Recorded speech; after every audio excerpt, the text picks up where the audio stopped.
every business, every organization has a technical aspect to it these days, and more there is tech in everything we do, and so you can kind of get your early experience in places like that.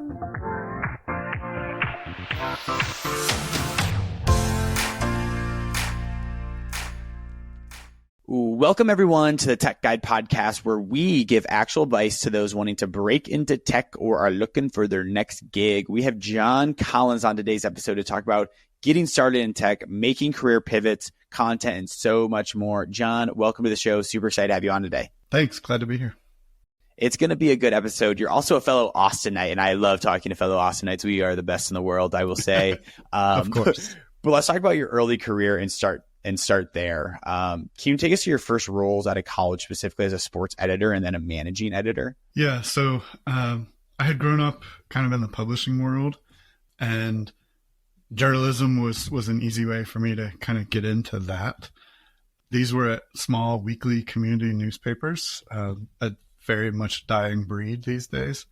But I really enjoyed the ability to combine writing and photography and even a little bit of layout. I had laid out the sports section, small sports section, when I was the sports editor. And it was really, really kind of fun to do all of those things together. Then I kind of promoted up to a sister newspaper as the managing editor. And again, I was still doing that writing, reporting, covering breaking news, covering town councils, all of those kinds of things. And then in that role, I also was hiring college graduates and kind of mentoring them. And I found I really enjoyed that. And so that really was kind of planting the seeds for where the career went. Essentially, we were this was before Adobe InDesign. We were using Adobe PageMaker and managing our content very manually. And that kind of planted some seeds in me for where the tech career would go. Small rural communities, the local newspaper was a big part of life there. Mm-hmm. It was really kind of fun. I would sometimes run the delivery routes to stores, and there'd be people lined up waiting for us to get there. And that was really, really cool. Like, we've had a late night. We put the paper together. I've picked it up early in the morning. I've delivered it. People are waiting for it. But later in the week, we would have the local dog shelter come and pick up leftover newspapers that didn't sell to use in dog crates. And then it was kind of back to, oh, well, maybe I'm not as fancy as I think I was. I love that. So it sounded like the career really started in like the newspaper business, and now you're in tech, which I think is like a super interesting pivot from very written content to a very tech-driven world. Can you talk about that first initial pivot after like the newspaper gigs? What was like that first role into tech? And yeah, let's start there. Yeah. So the context of this pivot was I had an 18-month-old, and on the weekly papers kind of schedule, my Sundays, Mondays, and Tuesdays, I would kind of disappear. I would be at work before he woke up, and I would come home after he went to bed. Yep. And he knew that schedule, and he started getting really clingy. And I was needing something that had better work-life balance. And I had taken a college course in technical writing, and I found it matched how my brain worked. And I liked creating that kind of content. And so I thought back to that course and thought, well, maybe there's something that I could pivot to there. I had a friend who was working at a local software company, which is Rosetta Stone language learning software. Back in the day, it was a big deal. And they were looking to hire their second full-time technical writer, and my friend helped make the referral, and I got in there, and immediately my hours were better and my pay was better, and the work-life balance improved. Yeah. I'm curious. So for Rosetta Stone, I'm curious, like, what were some of those questions they asked us? And like, because someone might be listening and be like, okay, I want to make that pivot in my career. I don't come from a tech background. I come from a newspaper background or something that's like a non-traditional tech background. Yeah. What were some of those? How did you win Rosetta Stone over, essentially, without coming from a tech background? Well, I have a number of responses there. One would be, there's a lot of journalists who've gotten into tech in the content space. Uh-huh. It's a fairly common path, and so if anybody's entertaining that idea, there's lots of us who have done that. But aside from that, that's approaching 20 years ago, so I don't remember every part of that interview. But the one thing that really stands out in my memory from that discussion was, well, what makes you think you could be a technical writer? I'm paraphrasing, obviously, Yeah. this many years later. And my response was, if I can go to a town council meeting and cover the new sewage treatment plant Yeah. in terms that an eighth grade audience can understand, then Uh, I can write the technical documentation for your audience to yeah. how to install your software and troubleshoot problems, etc. And I do think that pitch landed with them, and that Yeah. was part of what helped me make that role. Yeah. I think you talk about an interesting point about like, I mean, you said about like the eighth graders, but like when you're doing technical papers, you have to write it so simple. I feel like I don't come from a technical writing background, but yeah, I'm sure you have to make it a very simple in written terms on how to do something, especially when it comes to like software, which is an intangible product. Yeah, I mean, you have to know your audience. So some of our audience was system administrators, but others were just regular consumers who may not have technical backgrounds. So definitely had to learn to tailor our content to those people. And generally, we try to make it as accessible as possible. Interesting. So let's just say someone does pitch their way into a tech company. What was like an unexpected challenge of like moving into a tech role from, again, that like non-traditional tech background? For me, there was a lot of learning curve of learning software development, especially around agile methodologies and sprints and Scrum and doing stand-ups and all of that kind of stuff. Uh-huh. And so, I had some great colleagues that guided me through that and got me up to speed there. That was not at all in my background or education. And so that was really new. I had to learn technical things that I didn't know, like source control and Yep. all of that kind of stuff. But it's stuff that anybody can pick up. It's accessible enough, but there is a learning curve. I feel like there was a 6-month period where I didn't have the full picture of everything, and then suddenly everything clicked and I understood how things worked. So yeah, it took about 6 months to be like super comfortable within like the field and whatnot. Yeah. Yeah. I feel like that'd be super hard though, just like in the moment. I mean, 6 months is like actually like not a crazy amount of time, but when you're in the moment learning the technical jargon, it is challenging. So I'm curious, what were some ways, if you're going back now, that would make that onboarding process just a little bit easier? What would you advise your younger self just breaking into tech? I'm a reader, and so I probably would have done more reading around software development practices or something like that. I mean, yeah, at the time that Agile Manifesto was really big, and that was kind of where all the sprints and Scrum came out of. So knowing myself, I'd probably read there, but some of it you're just going to have to learn on the job. And so that's where I relied on my journalism background. Like, I'm not afraid to ask questions. Okay. And I can kind of be self-deprecating of like, this may be a stupid question. It may be obvious, but I'm going to ask it anyway. Yeah. And people were glad to answer those questions. And that's how I learned on the job. Super interesting.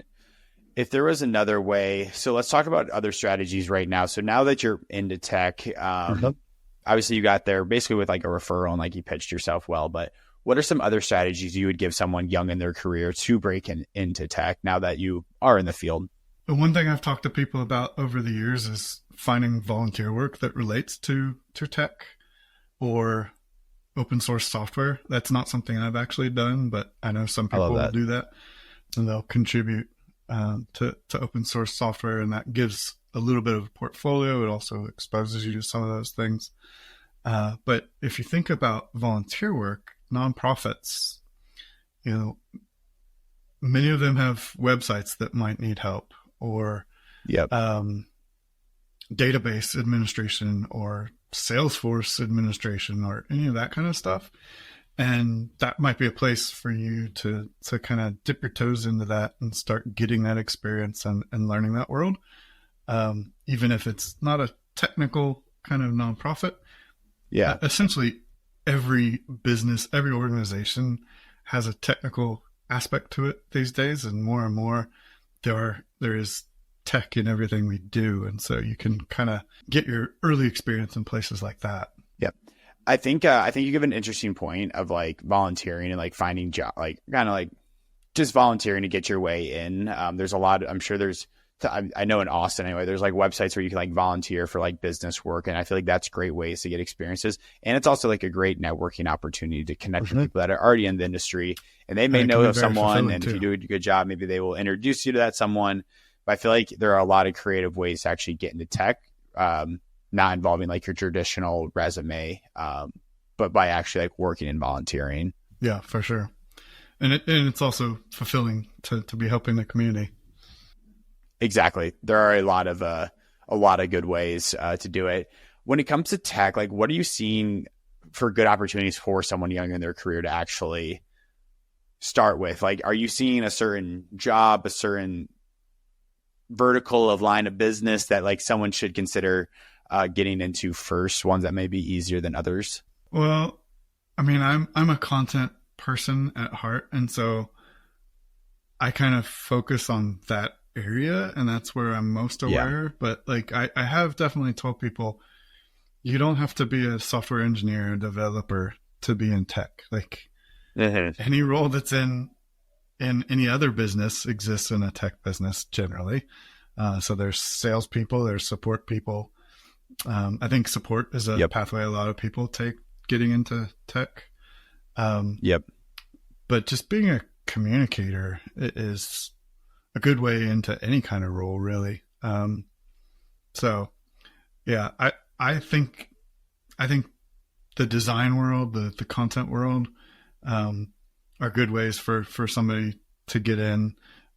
Maybe product management or project management, depending on what your skills and strengths are. Like it's really wide open, I think. Yeah, that's what I agree with. And I feel like tech, like when we talk about tech on this show, it's not a specific job of like a technical coder or like software engineer. It's like the industry as a whole. And that's what people need to think about is like, if you want to break into like software engineering, it's going to be a much different path than if you want to break into design, where design, you just need to like create stuff and have a portfolio, look good.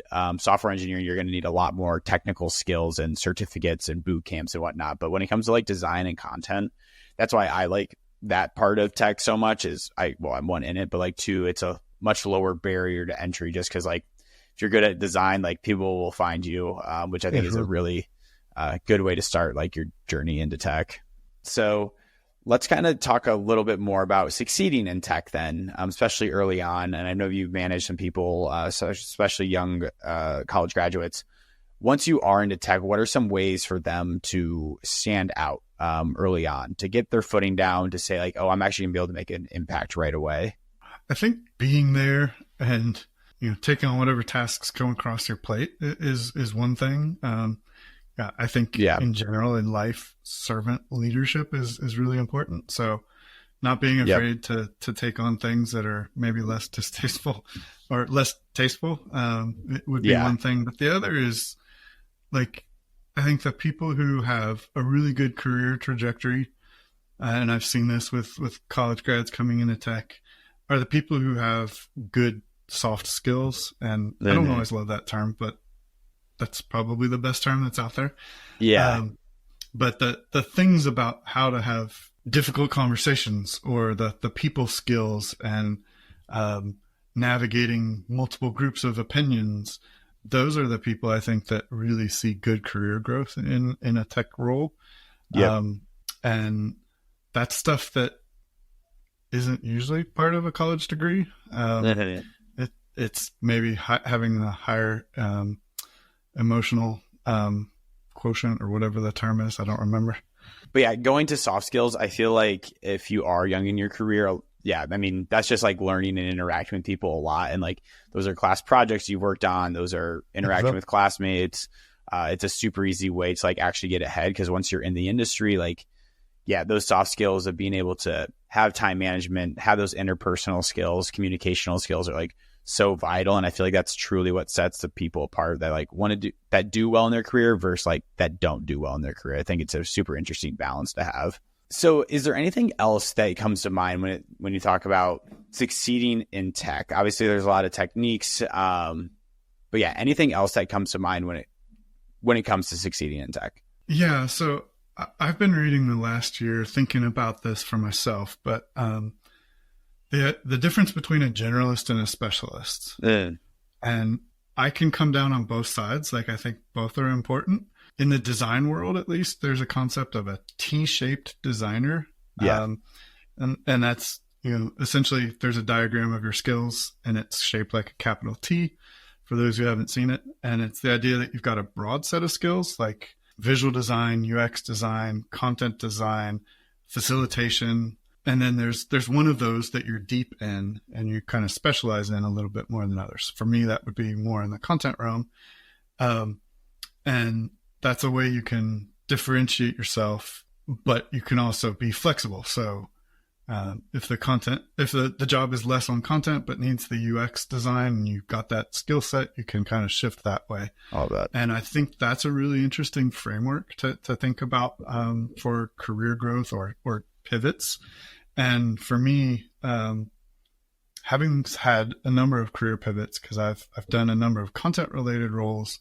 My current role, I'm doing product localization. And so that's making software work in different languages, in different regions of the world.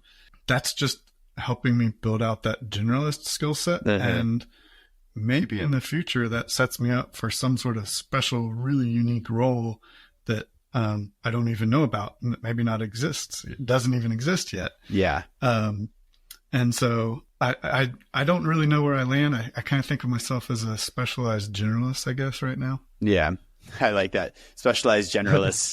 That's really good.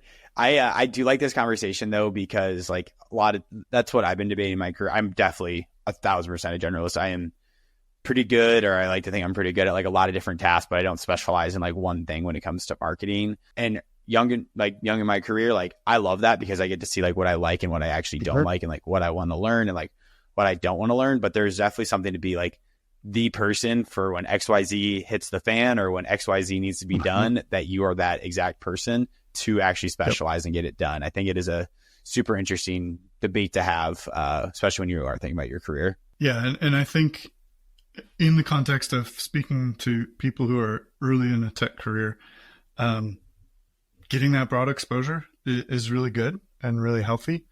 I can recommend a few books in this vein.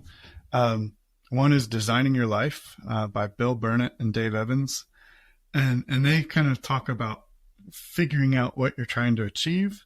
And that may mean trying a number of different things and then kind of making your goals from that. Then there's a book, Range, Why Generalists Triumph in a Specialized World by David Epstein. That's kind of the case for generalists are important.